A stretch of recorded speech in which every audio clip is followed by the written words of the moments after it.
Assalamualaikum warahmatullahi wabarakatuh. Oke, teman-teman, kembali lagi di channel YouTube kami Gunawan Ajalah Channel. Teman-teman, tema atau judul video kita kali ini membahas inilah kriteria atau sifat-sifat wanita yang dilarang dinikahi di dalam pandangan Islam. Oke, teman-teman, kewajiban menikah bagi kita umat muslim telah dijelaskan dalam Al-Quran serta Al-Hadis, demi terciptanya kebahagiaan kehidupan setelah menikah, atau berumah tangga. Tentunya hal ini tidak boleh dilakukan asal-asalan, apalagi asal basing saja. Teman-teman, seorang laki-laki yang hendak menikahi wanita, sebaiknya mempertimbangkan 4 kriteria, yakni agama, nasab, kecantikan dan harta. Namun yang paling utama yaitu memilih berdasarkan agama yang baik. Sebagaimana sabda Rasulullah yang artinya, perempuan dinikahi karena 4 faktor. Karena hartanya, nasabnya, kecantikannya dan karena agamanya. Maka menangkanlah wanita yang mempunyai agama, engkau akan beruntung. Hadis riwayat Bukhari, Muslim, Al-Nasai, Abu Dawud dan Ibnu Majah. Seorang wanita yang memiliki akhlakul karimah insya Allah dapat menjaga suami dan anak-anaknya secara baik, sehingga akan tercipta keluarga yang sakinah mawadah warohmah. Oleh karena itu, seorang laki-laki harus tahu beberapa sifat wanita yang tidak boleh dinikahi menurut agama kita. Teman-temanku, penasaran kan teman-teman? Sebelum ke pembahasan, tonton juga video sebelumnya, link video sudah kami sediakan di kolom deskripsi video ini. Selamat menonton sampai selesai, saya sarankan jangan di-skip-skip ya teman-teman, biar kalian tidak gagal paham, apalagi sampai salah paham.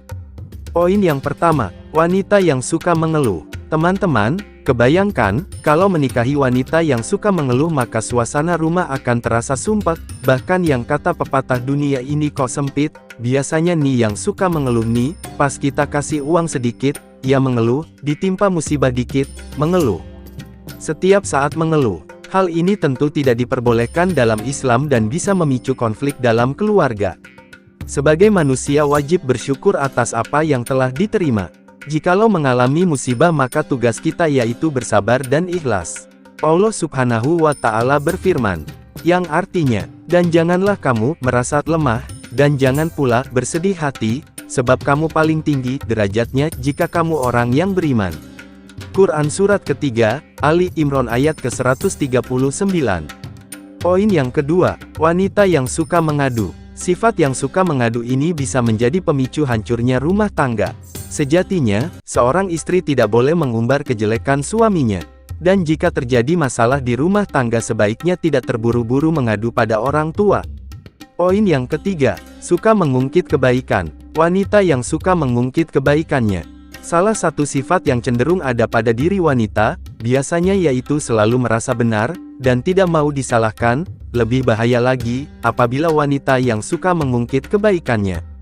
Sifat tersebut tentu sifat tercela. Sebab bagaimanapun juga Islam tidak pernah mengajarkan untuk bersifat ria. Perbuatan kebaikan sudah ada catatannya di sisi Allah Ta'ala. Jadi tidak perlu diumbar. Poin yang keempat, wanita yang tidak pernah merasa puas.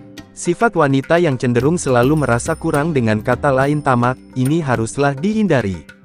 Sifat tersebut dapat merugikan perekonomian suami bahkan menyiksa batin.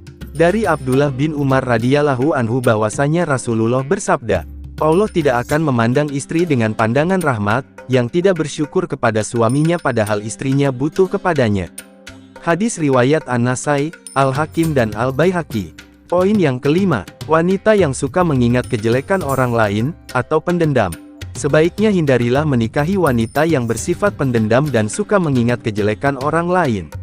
Wanita dengan karakter demikian cenderung melupakan kebaikan-kebaikan suami, dan yang diingat hanyalah keburukannya saja. Sifat ini bisa menghapus harapan rumah tangga bahagia dalam Islam. Rasulullah Shallallahu Alaihi Wasallam bersabda, diperlihatkan neraka kepadaku. Ketika itu aku melihat kebanyakan penghuninya adalah wanita. Seseorang bertanya, apakah mereka kufur kepada Allah? Rasulullah menjawab, mereka kufur kepada suami dan tidak berterima kasih atas kebaikan yang diterimanya. Walaupun sepanjang masa engkau telah berbuat baik kepada mereka, begitu mereka melihat sedikit kesalahan darimu, maka mereka berkata, aku tak pernah melihat kebaikan darimu. Hadis riwayat Bukhari. Teman-teman, sebelum ke poin selanjutnya, bantu kami agar lebih semangat lagi bikin konten selanjutnya. dengan menekan tombol subscribe dan nyalakan tombol loncengnya, agar kalian tidak ketinggalan video terbaru dari kami. Jika kalian suka video ini silahkan di-like. Jika menurut kalian video ini bermanfaat silahkan di-share. Dan jangan lupa tulis kritik dan saran kalian di kolom komentar. Oke, waktunya kita lanjut ke pembahasan. Poin yang keenam, wanita yang suka berselingkuh. Di zaman sekarang ini, wanita bermain dengan laki-laki dianggap biasa saja. Padahal pergaulan dalam Islam memiliki batasan-batasan tertentu. Wanita tidak boleh bergaul secara bebas dengan laki-laki non-muhrim, kecuali untuk urusan-urusan penting saja. Misalnya pekerjaan, aktivitas jual beli, urusan sekolah, dan hal-hal lain yang memang tidak bisa dihindari. Namun jika bergaul tanpa alasan, misalnya jalan-jalan berdua, duduk di taman, bercanda layaknya sesama wanita, bergandengan tangan, berpelukan dan sejenisnya, maka hal itu tentu dilarang.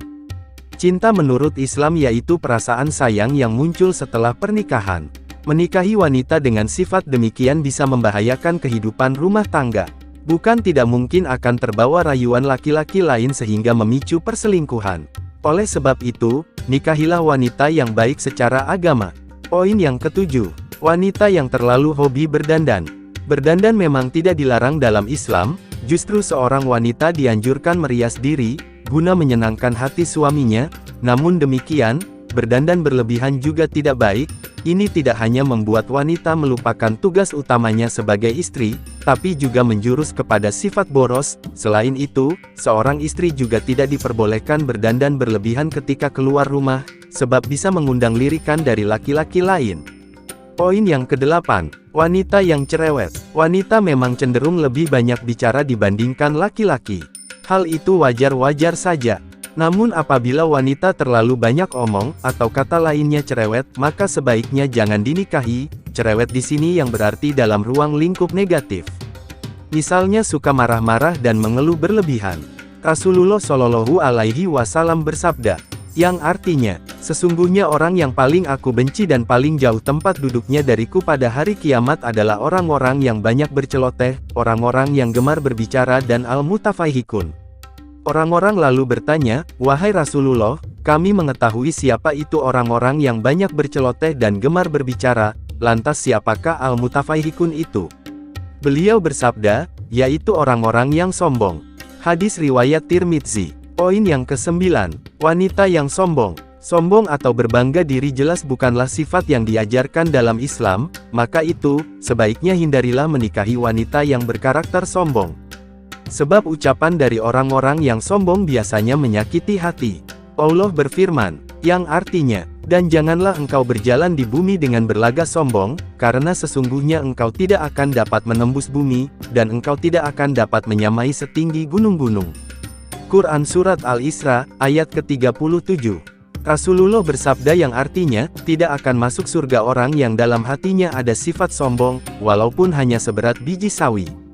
Hadis riwayat Muslim. Poin yang ke-10, wanita yang bersifat kelaki-lakian atau tomboy. Wanita bersifat kelaki-lakian atau tomboy juga sebaiknya tidak dinikahi. Mengapa? Karena Islam melaknat wanita yang menyerupai laki-laki, begitupun sebaliknya. Selain dari itu, survei juga membuktikan bahwa kebanyakan laki-laki tidak menyukai wanita dengan karakter kasar, gagah dan berpakaian mirip laki-laki. Dari Ibnu Abbas radhiyallahu an berkata, bahwasanya Rasulullah melaknat muhanasin, laki-laki yang menyerupai perempuan, dan mutarajilat perempuan yang menyerupai laki-laki. Beliau bersabda, keluarkanlah mereka dari rumah-rumah kalian. Maka Rasulullah Shallallahu Alaihi Wasallam mengeluarkan Fulan dari rumahnya dan Umar juga mengeluarkan Fulan dari rumahnya. Hadis riwayat Bukhari. Poin yang ke-11, wanita yang pemalas. Kriteria istri yang baik dalam Islam yaitu yang mampu memenuhi kewajibannya sebagai ibu rumah tangga.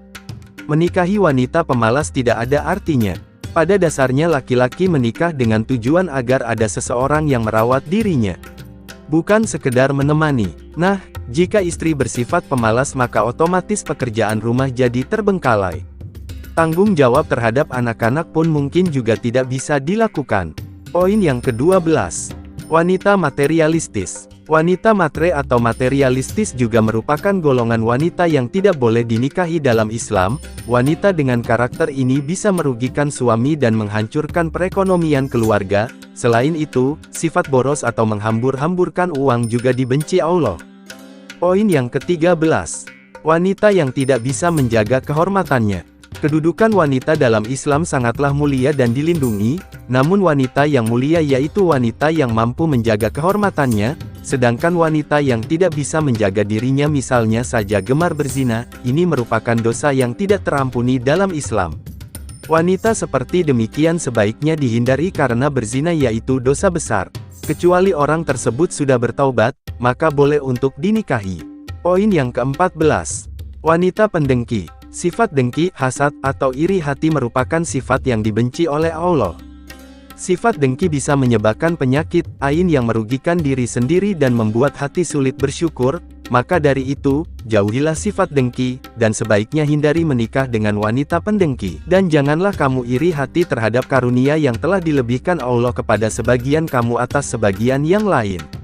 Karena, bagi laki-laki ada bagian dari apa yang mereka usahakan, dan bagi perempuan pun ada bagian dari apa yang mereka usahakan. Mohonlah kepada Allah sebagian dari karunia-Nya. Sungguh, Allah Maha mengetahui segala sesuatu. Quran Surat An-Nisa, ayat ke-32. Poin yang ke-15. Wanita yang terlalu pencemburu. Orang bilang cemburu tanda cinta. Tapi ketahuilah bahwa cemburu berlebihan justru tidak baik dan bisa memicu pertikaian. Bahkan menghancurkan bahtera rumah tangga. Bisa biasa baku hantam tiap hari, oleh sebab itu, sebaiknya jangan menikah dengan wanita yang terlalu posesif dan pencemburu. Poin yang ke-16. Wanita yang suka mengumpat atau ngupat.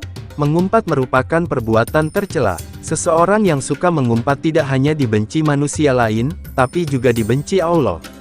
Diriwayatkan oleh Abu Daud dari Anas, Rasulullah bersabda, yang artinya, pada malam aku diisrakan, aku telah melalui suatu kaum yang mencakar-cakar muka mereka dengan kuku-kukunya sendiri, maka aku berkata, hai Jibril, siapa mereka ini?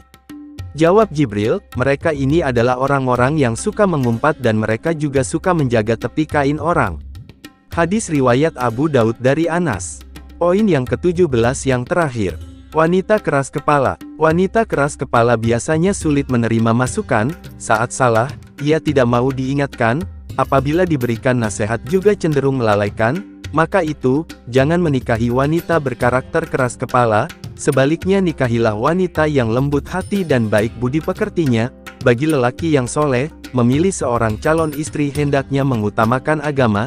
Ciri wanita yang baik untuk dinikahi menurut Islam yaitu wanita yang memiliki ilmu agama dan santun akhlaknya. Menikahi wanita yang demikian maka insya Allah sudah cukup untuk membentuk keluarga yang sakinah, mawadah dan warohmah. Oke teman-teman, terima kasih sudah menonton video ini sampai selesai. Nantikan video update terbaru dari kami. Saya asisten pribadi Mas Engsor Gunawan mohon pamit undur diri. Apabila masih banyak kekurangan saya mohon maaf kepada Allah, saya mohon ampun. Wassalamualaikum warahmatullahi wabarakatuh.